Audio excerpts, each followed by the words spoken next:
క్రీస్తు యేసే ముఖ్యమైన మూలరాయి అయి ఉండగా అపోస్తలులు ప్రవక్తలు వేసిన పునాది మీద మీరు కట్టబడి ఉన్నారు అన్నాడు. తర్వాత ఆయనలో మీరు కూడా ఆత్మమూలముగా దేవునికి నివాస స్థలమై ఉండుటకు కట్టబడుచున్నారు అన్నాడు. కట్టబడి ఉన్నారు అన్నాడు, కట్టబడుచున్నారు అన్నాడు. ఇంతకీ పని పూర్తయిందా, జరుగుతూ ఉందా అన్న ప్రశ్న మనం వేసుకుంటే రెండు నడుస్తున్నాయి. కట్టబడి ఉన్నారు అన్నది నిజమే, కట్టబడుచున్నారు అన్నది కూడా నిజమే. కట్టబడి ఉన్నారు అంటే ఎవరికి వాళ్ళు వ్యక్తిగతంగా దేవుడు అనుగ్రహించినటువంటి అపోస్తలులు ప్రవక్తలు వేసినటువంటి పునాది సత్యములను గ్రహించి కట్టబడి ఉన్నారు. ఎవరికి వాళ్ళకి వ్యక్తిగతంగా, మళ్ళా సంఘముగా అందరము కలిసి సమష్టిగా ఐక్యపరచబడుచున్నాం. ఒక దేవాలయం మాదిరిగా మనలో ఒక్కొక్కడు ఒక్కొక్క రాయి వలె పేర్చబడి అందరము కలిసి ఒక ఆత్మ సంబంధమైన మందిరముగా కట్టబడుచున్నాం. అర్థమైందా? ఇప్పుడు ఈజీగా మీకు అర్థమయ్యేటట్టు చెప్తా. నల్లరాళ్ల కట్టుబడి ఎప్పుడన్నా చూసారా మీరు? అంటే కట్టిన గోడ కాదు, కట్టేటప్పుడు చూసారా? కట్టేటప్పుడు చూసిన వాళ్ళు చేతులు ఎత్తండి. రైట్. నల్లరాళ్ళు పెట్టి గోడ కట్టొచ్చు. అయితే గోడ కట్టడానికి ముందు ఈ రాళ్ళని మలచాలి. నల్లరాళ్ళన్నీ ఒకే సైజులో ఒకే కొలతలో ఉండవు, ఎక్కువ తక్కువలు ఉంటాయి. కొన్ని రాళ్ళు అయితే గుండ్రాళ్ళలాగా ఉంటాయి. వాటిని గోడలో పెట్టాలంటే కరెక్ట్గా నూలు దారానికి లైన్గా అవి రావాలి అంటే వాటిలో రౌండ్గా ఉన్న రాళ్ళకి కొన్ని మొఖాలు చెక్కాలి. కాబట్టి ఇప్పుడు వరుసలో రాయిని నిలపాలంటే ముందు దాని మీద చెక్కడం పని జరగాలి. ఫస్ట్ దాన్ని రెడీ చేయాలి. దాన్ని సిద్ధపరచడం ఒక పని. దాన్ని తీసుకొచ్చి వరుసలో పెట్టి గోడ కట్టడం రెండో పని. రాయి సింగిల్గా సిద్ధమైతే గోడ అయిపోదు, సిద్ధపడాలి, వరుసలో వచ్చి కూర్చోవాలి. అది అప్పుడు గోడ అయిపోతుంది. ఇక రెండు పనులు అర్థమైంది కదా. అట్లాగా దేవుడు సంఘమును ఒక దేవాలయముగా నిర్మించేటప్పుడు ముందు వ్యక్తిగతంగా మనల్ని సిద్ధపరుస్తాడు. ఏ ఏ విషయాల్లో సిద్ధపరుస్తాడు అనేది గ్రహించుకోవాలి. మొట్టమొదటిది, ముఖ్యమైన మూలరాయి ఎవరన్నాడు? క్రీస్తు అన్నాడు. గుర్తుపెట్టుకోండి. ఇదే ఎఫెసీ పత్రిక జస్ట్ పక్క చూడండి, 4వ అధ్యాయము. ఇదే ఎఫెసీ పత్రిక 4వ అధ్యాయము 11, 12 వచనాలు కలిపి చెబుతాడు. మనమందరము విశ్వాస విషయములోనూ దేవుని కుమారుని గూర్చిన జ్ఞానం విషయములోనూ ఏకత్వం పొంది సంపూర్ణ పురుషుల మగు వరకు, అనగా క్రీస్తునకు కలిగిన సంపూర్ణతకు సమానమైన సంపూర్ణత కలవారమగు వరకు ఆయన ఇలాగు నియమించెను. ఇది మొదటి సంగతి. అంటే ఫస్ట్ మనలో యేసయ్య స్వారూప్యం ఏర్పడాలి. యేసుకు కలిగిన సంపూర్ణతకు సమానమైన సంపూర్ణత మనలో ఏర్పడాలి. మనలో క్యారెక్టర్ పరమైనటువంటి మార్పు. ప్రాచీన పురుషుని తొలగించి నవీన పురుషుని యొక్క నింపుదల మనల్ని ఆవరించినట్లుగా మొదటి పని జరగాలి. మనలో దుష్ట స్వభావం, మానవ స్వభావం తొలగింపబడి దైవ స్వభావము నింపబడాలి. యేసు ప్రభువులో దైవ స్వభావము సంపూర్తిగా నింపబడి ఉంది. మనలో ఒకప్పుడు మానవులంగా సృష్టించబడ్డప్పుడు మానవ స్వభావం, తర్వాత దుష్టుడైన సాతాను ప్రేరణకు లొంగిన తర్వాత దుష్ట స్వభావం, ఈ రెండు వచ్చినాయి. ఇప్పుడు యేసు ప్రభు రక్తం చేత మనల్ని కడిగి మనలో ఉన్న ప్రాచీన పురుషుని తొలగించి నవీన పురుషుని మనలో రూపుదిద్దుతున్నాడు. అంతేగాక దేవస్వభావములో మనల్ని పాలివారలుగా చేశాడు. సహజంగా లోకం గొప్పగా ఎంచేది ఏంటంటే మానవత్వం, మానవ స్వభావం. దానికంటే మించింది దైవత్వం, దైవ స్వభావం. లోకంలో మనుషులు కనీసం మానవత్వంతో బ్రతికితే చాలనుకుంటారు. కానీ బైబిల్ అంటుంది ఒట్టి మానవత్వం చాలదు, దాన్ని మించి దైవత్వంలో పాలివారు కావాలి మీరు, అది పరిపూర్ణత అంటాడు. స్తోత్రం. బాగా వినండి. ఈ పరిపూర్ణతకు ముఖ్యమైన మూలరాయి ఎవరంటే యేసయ్య. మనకు ఆధారమైన, మన రక్షణకు ఆధారమైన యేసు, మన నిరీక్షణకు ఆధారం యేసు, మన విమోచనకు ఆధారం యేసు. అంతేకాదు మనం ఫాలో అవటానికి అద్భుతమైన మాదిరి యేసు. అర్థమైందా? ఇది మొదటిది. మనలో యేసు వ్యక్తిత్వం రూపుదిద్దాలి, ఇదొక పని. రెండవ పని ఏంటంటే యేసును గూర్చిన సత్యమే గాక సంఘము క్షేమాభివృద్ధి పొందడానికి, పరిచర్య ధర్మం జరగటానికి అపోస్తలులు, ప్రవక్తలు, బోధకులు, కాపరులు, ఉపదేశకులు, సువార్తికులు అని పరిచర్య ధర్మాన్ని ఏర్పాటు చేసి వాళ్ళ ద్వారా సంఘానికి సిద్ధాంతపరమైన సత్యమును నేర్పించి అందులో కూడా మనల్ని సంపూర్ణులుగా చేయడానికి దేవుడు సంకల్పించాడు. రెండు విషయాలు మనలో సంపూర్ణంగా నెరవేరాలి. ఒకటి, యేసు క్రీస్తు యొక్క వ్యక్తిత్వము సంపూర్ణంగా మనలో రూపుదిద్దుకోవాలి. నంబర్ 1. ఆయన సత్యమును గూర్చిన విషయం కూడా మనలో ఫుల్ఫిల్ కావాలి, మనలో ఏర్పడాలి. ఇప్పుడు ఈ రెండు మనలో నింపిన తర్వాత ఇలా నింపబడినటువంటి వ్యక్తులతో నిర్మితం అయ్యేదే దేవుని సంఘం, లేకపోతే దేవుని మందిరం, ఆత్మ సంబంధమైన మందిరం. కాబట్టి ఫస్ట్ దేవుడు మనల్ని రూపుదిద్దుకుంటాడు, ఎవరికి వాళ్ళని పర్సనల్గా. దానికోసం ప్రత్యేకంగా జోక్యం చేసుకుంటాడు. ఆ రూపుదిద్దటం అయిపోయిన తర్వాత మనల్ని వరుసలో పేరుస్తాడు. ఈ రెండు పనులు జరగాలి. సో కట్టబడి ఉన్నారు అంటే చెక్కబడి సిద్ధపరచబడ్డారు, అది అయిపోయింది.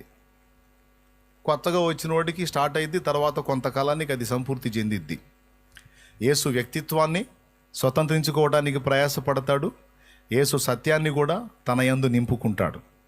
ఈ రెండు జరిగిన తరువాత ఇక అతడు వరుసలోకి తీసుకొని రాబడతాడు. ఇక ఏ వరుసలో ఉండాలి అనేది ఇక దేవుడు నిర్ణయిస్తాడన్నమాట. వాని సామర్థ్యతను బట్టి దేవుడు వానికి ఇచ్చిన కృప, ఏ రాయి ఏ వరుసలో బెర్చాలి ఇక ఆయన కడతాడు ఇక ఆ సెక్షన్. అయితే క్రీస్తు యేసే ముఖ్యమైన మూలరాయి అయి ఉండగా అపోస్తలులు, ప్రవక్తలు వేసిన పునాది మీద మీరు కట్టబడి ఉన్నారు అన్న మాటని ఒక్కసారి మనం పరిగణలో తీసుకుందాం. ముఖ్యమైన మూలరాయిగా ఎవరిని పెట్టారు? వాళ్ళు యేసయ్యను పెట్టారు. తర్వాత మనందరినీ కూడా వరుసలో కట్టడానికి సిద్ధపరిచారు. ఒక పునాది అపోస్తలులు, ప్రవక్తలు వేసి దాని మీద ఆత్మ సంబంధమైన మందిరముగా మనందరినీ కూడా నిర్మాణం చేయడానికి నేర్పరైన శిల్పకారుని వలె నేను పునాది వేసి తిని మరి ఒకడు దాని మీద కట్టుచున్నాడు అన్నాడు పౌలు. పునాదులు వేసేశారు. పరిశుద్ధాత్మ దేవుడు అపోస్తలుల్ని, ప్రవక్తల్ని వాడుకొని పునాదులు వేసేశాడు. వీటిల్లో క్రీస్తు యేసు ముఖ్యమైన మూలరాయి. ఈ మూలరాయిని సపరేట్గా విడగొట్టి మనం చూడాలి. మస్తు సార్లు ఆయన గూర్చి ధ్యానించాం. మనందరికీ నంబర్ 1లో వచ్చేది యేసయ్యే. ఇకపోతే అపోస్తలులు ప్రవక్తలు వేసిన పునాదులేంటి? పౌలు గారు అన్నాడు కొరింథీయులకు రాసినటువంటి మొదటి పత్రిక 3వ అధ్యాయంలో, నేను నేర్పరైన శిల్పకారుని వలె పునాది వేసి తిని మరి ఒకడు దాని మీద కట్టుచున్నాడు. వేయబడినది తప్ప మరి ఒక పునాది ఎవడును వెయ్యనేరడు. ఆల్రెడీ ఒక పునాది వేసిన తర్వాత మళ్ళా నేను ఇంకో పునాది వేస్తానంటే కుదరదు. మేము వేయాల్సిన పునాది మేము వేసాం. ఇక కట్టబడేది ఏదన్నా ఉంటే దాని మీద కట్టబడాలి. అంతేగాని మళ్ళీ మీరు సొంతంగా పునాదులు వేయడానికి ట్రై చేయొద్దు. ఆల్రెడీ వేయబడింది పునాది, మళ్ళీ దాని మీద పునాది వేయటం అంటే రెండు జరగాల. ఒకటి మార్చదాన్ని అది తీసేసి మార్చి కొత్తది వేయాలా, లేకపోతే దాని మీద మళ్ళీ మెంటలోలాగా పునాది మీద పునాది వేసుకుంటా రావాలా. అట్లా చేయకూడదు బాబు. ఒకసారి పునాది వేసిన తర్వాత ఇక దాని మీద కట్టడమే జరగాలి. స్తోత్రం. లేదా దాన్ని పెకలించి ఇంకొకటి వేయాలి. కాబట్టి అపోస్తలులు ప్రవక్తలు వేసినటువంటి బేసిక్స్ని మీరు చెడగొట్టకూడదు. ఇది బాగా 4-5 సార్లు మీకు ఎందుకు మళ్ళా చెప్పానంటే, చాలామందికి ఈ పునాదులను గూర్చినటువంటి అవగాహన లేదు. మూలరాయి గురించి మనందరికీ బాగా తెలుసు. యేసయ్య గురించి, ఆయన వ్యక్తిత్వం గురించి, ఆయన రక్షణ గురించి, ఆయన మనకు ఎలా ఆధారం అయ్యాడు, ఎలా దిక్కయ్యాడు, ఎలా మూలరాయి అయ్యాడు, అన్నిటికీ తాను ఎలా మూలం అయ్యాడు, ఇవన్నీ మనకు తెలుసు. కానీ పునాదులను గూర్చిన అవగాహన, అపోస్తలులు ప్రవక్తలు వేసిన పునాదిని గూర్చిన అవగాహన క్రైస్తవుల్లో చాలామందికి లేదు. ఎందుకు లేదు అంటే, వాటిని గురించి స్పష్టంగా విడగొట్టి బోధించేవారు బహు తక్కువ. వాటిని గురించి మాట్లాడతారు, వాటిని గురించి గొప్పగా మాట్లాడతారు, కానీ వాటిని విశ్వాసులకు అవగాహన కల్పించే వాళ్ళు తక్కువ. అందరూ అవగాహన కల్పిస్తే సంతోషం, కల్పించకపోతే మనం దానికి ఉత్తరవాదులం కాదు. మనకు అవకాశం ఉన్నంత వరకు అనే విషయంలో అందరికీ అవగాహన కల్పించడానికి మన వంతు ప్రయత్నం మనం చేస్తున్నాం. ఇప్పుడు పునాదులేంటి అనేది కొంచెం చూద్దాం. ముఖ్యమైన మూలరాయి క్రీస్తు యేసు. ఆయన గూర్చిన అవగాహన ఉంది మనకి, ఆయన పక్కన పెడదాం. ఇక వాళ్ళు వేసిన పునాదులు ఏంటి అంటే, మూల పాఠాలు లేక పునాది సత్యాలు ఏంటంటే, హెబ్రీ పత్రిక 6వ అధ్యాయము 1వ వచనం నుంచి చదివితే ఆ విషయాలు ఉన్నాయి.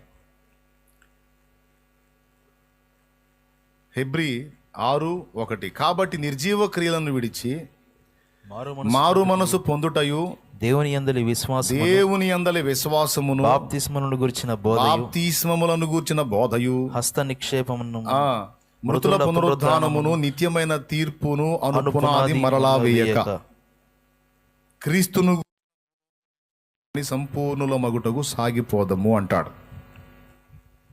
దేవునికి స్తోత్రం. హల్లెలూయా.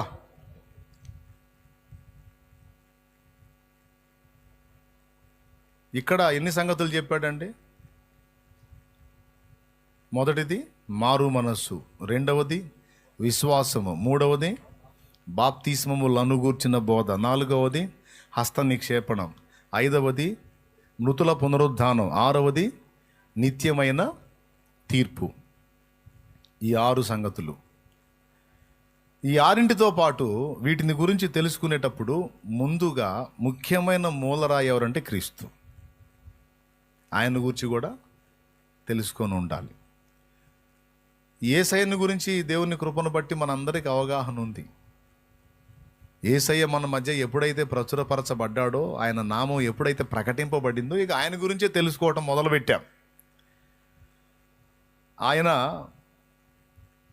ఆది అంతములో లేనివాడు, అద్వితీయ దేవుడు, తండ్రి అయిన దేవునిలో ఒక భాగమై ఉన్నవాడు, దేవునితో సమానముగా ఉన్నవాడు. ఈ సృష్టి నిర్మాణానికి దేవుడు పూనుకున్నప్పుడు దేవునిలో నుండి వెలుపటికి వచ్చి దేవుని యొక్క తండ్రి అయిన దేవుని యొక్క ఆలోచన ప్రకారం లేదా ఆజ్ఞ ప్రకారం సమస్తమును నిర్మించిన వాడు యేసయ్యే. ఇది మనకు తెలిసింది. సృష్టికర్త యేసే. సృష్టి పాపములో పడినప్పుడు దాని విమోచనార్థమై దాని కొరకు ప్రాణత్యాగం చేసి తిరిగి లేచింది యేసే. సృష్టి అనగా ఎంతమంది మానవులు కానీ దేవదూతలు కానీ ఇహమందు పరమందు అందరికీ కూడా పాప శాప విమోచనార్థమై క్రయధనముగా రక్తమును చిందించి ధర్మశాస్త్రమును నెరవేర్చి కేవలం ఆయన యందలి విశ్వాసము ద్వారా అందరికీ రక్షణ కలుగుటకు కారకుడు యేసే. ఇది మనందరికీ తెలిసిన విషయమే. యేసు సృష్టించాడు. ఆ సృష్టి పాపములో పడినప్పుడు యేసే వచ్చి ప్రాణత్యాగం చేశాడు. ఆ సువార్త సత్యము ప్రజలకు అందుబాటులోకి వచ్చేటట్లుగా ఆయనే జోక్యం చేసుకున్నాడు. తర్వాత ఆ సువార్త విని రక్షింపబడి ఆయన చెప్పిన క్రమంలో సిద్ధపరచబడిన వారిని తిరిగి తీసుకొని పోవడానికి ఆయనే రాబోతున్నాడు. వచ్చి ఆయన త్వరలో తీసుకెళ్తాడు. వెళ్ళిన తర్వాత యుగయుగాలు తనతో కూడా మనం కలిసి భూమి మీద 1000 ఏళ్ల రాజ్యం తర్వాత నిత్యత్వం అంతా కూడా ఆయనతో కలిసి ఆ సియోనులో నూతన యెరూషలేములో మనం ప్రభుతో కలిసి బ్రతికేటువంటి అద్భుతమైన ఘట్టం భవిష్యత్తులో రాబోతుంది. దీనంతటికీ ఆధారం యేసే. ముఖ్యమైన మూలరాయి క్రీస్తు. ఆయనను గూర్చినటువంటి విషయాలు దాదాపు ఆయన క్యారెక్టర్ ఏంటి, వ్యక్తిత్వం ఏంటి, ఆయన ఎలా రక్షకుడు, ఆయన ఎలా ధర్మశాస్త్రాన్ని నెరవేర్చాడు, ఆయనను గూర్చిన అవగాహన దాదాపు సేవకులు మాట్లాడుతూ ఉంటారు. చాలా ఉపదేశాల్లో మనం వింటాం, తర్వాత సువార్తల్లో చదివాం. అంతా ఓకే. మూలరాయి గురించి 4 సువార్తల్లో చెప్పబడింది. కాబట్టి ఆ మూలరాయిని కొంచెం పక్కన పెడితే ఇక మిగిలిన 6 సంగతులు ఉన్నాయి. మొత్తం కలిపితే 7. నంబర్ 1 క్రీస్తు, నంబర్ 2 మారు మనస్సు, నంబర్ 3 విశ్వాసం, నంబర్ 4 బాప్తిస్మములను గూర్చిన బోధ, నంబర్ 5 హస్త నిక్షేపణ, నంబర్ 6 మృతుల పునరుద్ధానం, నంబర్ 7 నిత్యమైన తీర్పు. క్రైస్తవుణ్ణి నేను యేసు ప్రభు బిడ్డని, నేను చర్చికి వెళ్తున్నాను, నేను యేసు ప్రభులో కొనసాగుతున్నాను అని చెప్పే ఏ వ్యక్తికైనా ఈ 7 విషయములను గూర్చి అవగాహన ఉండాలి. ఏ వ్యక్తిని అడిగినా ఈ 7 ఏ సంగతిని గూర్చి అడిగినా విశ్వాసి చెప్పగలిగి ఉండాలి. ఆ విధంగా దైవజనుడు విశ్వాసులకు అవగాహన కల్పించాలి. మొట్టమొదట యేసుక్రీస్తును గూర్చి అవగాహన కల్పించాలి. రెండవది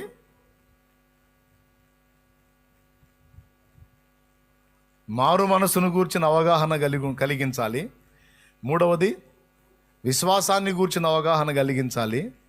4వది బాప్తిస్మాన్ని గూర్చినటువంటి అవగాహన కలిగించాలి. అసలు ఈ బాప్తిస్మాలు ఎన్ని రకాలు ఉన్నాయని.